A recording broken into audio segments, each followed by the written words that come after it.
और जब मूसा जवानी को पहुंचे और भरपूर जवान हो गए तो हमने उनको हिकमत और इल्म इनायत किया, और हम नेकूकारों को ऐसा ही बदला दिया करते हैं।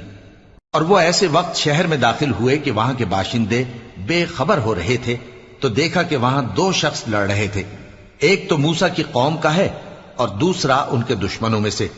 तो जो शख्स उनकी कौम में से था उसने दूसरे शख्स के मुकाबले में जो मूसा के दुश्मनों में से था मदद तलब की। तो मूसा ने उसको मुक्का मारा और उसका काम तमाम कर दिया। कहने लगे कि यह तो शैतानी काम हुआ, बेशक वो इंसान का दुश्मन है, खुला बहकाने वाला है। बोले कि ऐ परवरदिगार, मैंने अपने आप पर जुल्म किया, सो तू मुझे बख्श दे।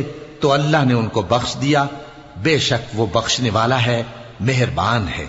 कहने लगे कि ऐ परवरदिगार, तूने जो मुझ पर मेहरबानी फरमाई है तो मैं भी आइंदा कभी गुनाहगारों का मददगार न बनूंगा। अलगरज